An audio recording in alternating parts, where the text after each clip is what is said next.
Dear students, how are you all. I hope आप सब बच्चे अच्छे हैं, सेफ़ हैं और आपको अपनी वोवन वर्ड्स की लास्ट 2 पोइम्स जो हैं वो अच्छे से समझ में आ गई होगी। आज हम जो स्टार्ट करेंगे वो हमारी कमिंग पोइम है which is written by Philip Larkin, जो फिलिप लर्किन ने लिखी है। Philip Larkin was a most representative and highly regarded poet in English literature. He is not only an English poet but also a novelist and also a librarian. He is well-known poet in English language. So let's get started. Philip Larkin, born on 1922 and died on 1985, born in Coventry, England. Philip Larkin जो है इनका जन्म 1922 में और इनकी death 1985 के अंदर हुई। ये कन्वेंट्री इंग्लैंड के अंदर इनका बर्थ हुआ था। He is well known as a leader movement in English poetry in the 50s, और 50s के अंदर जो मूवमेंट्स हुए थे इंग्लिश पोइट्री के अंदर, ये उनके लीडर रहे थे। द प्रिंसिपल वर्क्स, इनके जो मेन वर्क्स हैं वो फिलिप लर्किन के ये 4 मेजर वर्क्स हमें बताए हैं इन्होंने। The north ship, the less deceived, the Whitson wedding and high Windows. His themes, और इनके जो राइटिंग की थीम्स होती हैं वो होती है लव, चेंज, डिसएंचेंटमेंट। डिसएंचेंटमेंट होता है डिसअपॉइंटमेंट, मतलब निराशा। द मिस्ट्री मीन्स रहस्य। The inexplicableness of the poet's survival, और पोइट ने कैसे अपनी लाइफ में अब तक सर्वाइव किया है, जिसके बारे में वो एक्सप्लेन भी अच्छे से नहीं कर सकता, उनके बारे में लिखा है, यानी वर्ड्स कम पड़ जाते हैं उसके पास। और डेथ की इनएविटेबिलिटी, यानी डेथ की जो सत्यता है, उसकी जो यथार्थता है, उसके बारे में इन्होंने राइट किया है। Are universally liked by the readers, जिसे पूरे यूनिवर्स के अंदर रीडर्स के द्वारा पसंद किया जाता है। The above poem has been taken from the volume The Less Deceived, which established a kinship with the environment. जो अपनी आज की पोइम है, कमिंग पोइम जो है वो क्या है, इनके वॉल्यूम द लेस डिसीव्ड से ली गई है। जो क्या हुआ था, क्या करती है, एस्टेब्लिश करती है, एक हमारे बीच में किनशिप स्थापित करती है। किसके साथ रिलेशन स्थापित करती है? एनवायरनमेंट के साथ, पर्यावरण के साथ। ओके डियर स्टूडेंट्स, तो हम हमारी पोइम जो है कमिंग पोइम स्टार्ट करते हैं। कमिंग जो है is a symbol of newness and change. यहाँ पर ये जो कमिंग टाइटल इन्होंने लिया है, ये सिंबल है न्यूनेस का, रीबर्थ का, चेंज का। Coming poem connects the arrival of spring with feelings of hope and happiness. ये जो कमिंग पोइम है ये रिलेशन रखती है, यानी स्प्रिंग सीज़न को, इसमें स्प्रिंग सीज़न और विंटर सीज़न के बारे में बताया गया है। विंटर और स्प्रिंग सीज़न की बात इसमें हो रही है। विंटर जो एंड होने की कगार पर है और स्प्रिंग जो कि आने वाला है, कमिंग सून है। ठीक है डियर स्टूडेंट्स, अब हम देखते हैं। On longer evenings, light, chill and yellow bars the serene foreheads of the houses.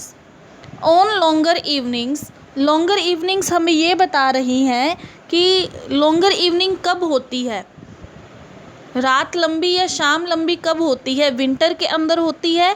Light हल्की, चिल ठंडी, एंड येलो यानी सनसेट का टाइम है। तो ये एक हमारे सामने इवनिंग की पिक्चर शो हो रही है कि विंटर सीज़न है जो अभी तक पूरी तरह ख़त्म नहीं हुआ है, और उसमें क्या है, इवनिंग का टाइम है। जो इवनिंग कैसी है, लाइट, चिल और येलो कलर की है, यानी बहुत ठंडी है। येलो यानी सनसेट का टाइम हो रहा है वहाँ पर। बाद द सीरीन, और वहाँ serene foreheads of the houses,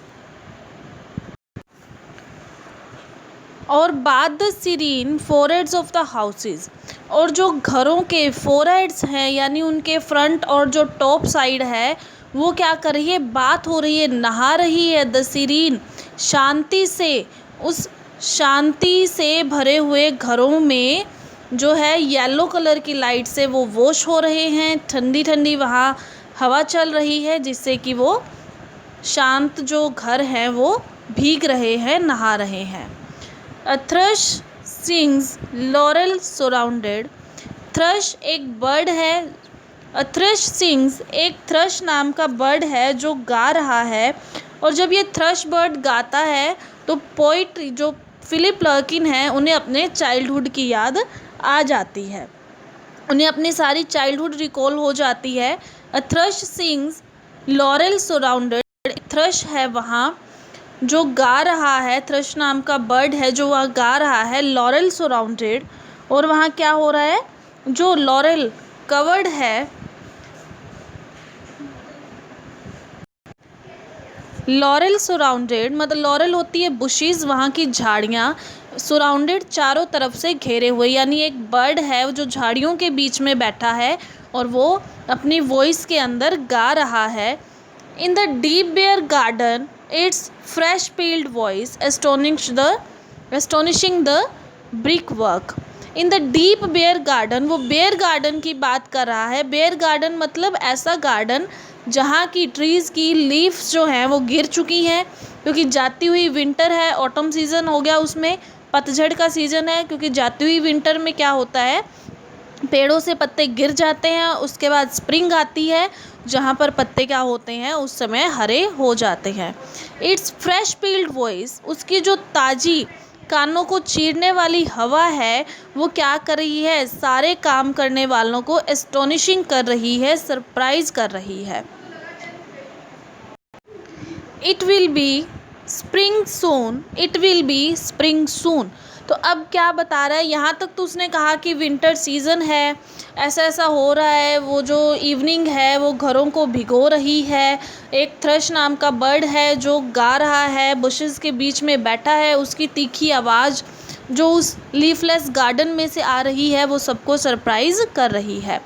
it will be spring soon, it will be spring soon, ये जो दो लाइन है ये हैप्पीनेस को शो कर रही है, पोइट के जॉय को शो कर रही है कि अब तो स्प्रिंग सीज़न आने वाला है, मतलब एक रीबर्थ का सीज़न आने वाला है, न्यूनेस का सीज़न, एक चेंज का सीज़न आने वाला है।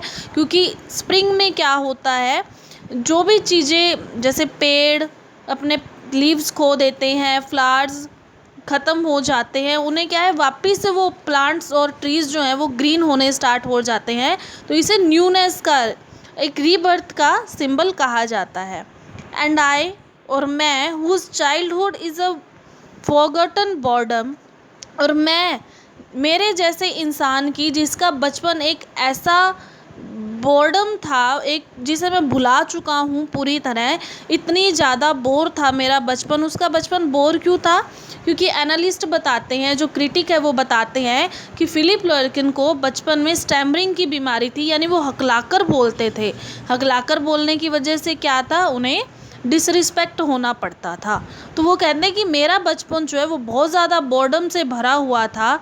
बट अब क्या हो रहा है, उन्होंने अपने बोर्डन को, अपने बचपन को एज अ विंटर बता दिया, और अपनी जो अब जो एज है उनकी, जो 21 ईयर्स के बाद की अब की जो एज है, उन्होंने क्या बताया, एज अ स्प्रिंग सीजन बताया कि अब मैं बड़ा हो चुका हूँ। Feel like a child who comes on a scene, अब मैं एक ऐसा बच्चा बन चुका हूँ जो बड़ा हो चुका हूँ, और एक ऐसे सीन को मैं देख पा रहा हूँ ऑफ एडल्टिंग रिकन्सिलिंग, जहाँ क्या है, एडल्ट लोग, बड़े लोग रिकन्सिलिंग, आपस में एडजस्टमेंट्स कर रहे हैं, एक दूसरे से मिल रहे हैं, कम्युनिकेशन कर रहे हैं।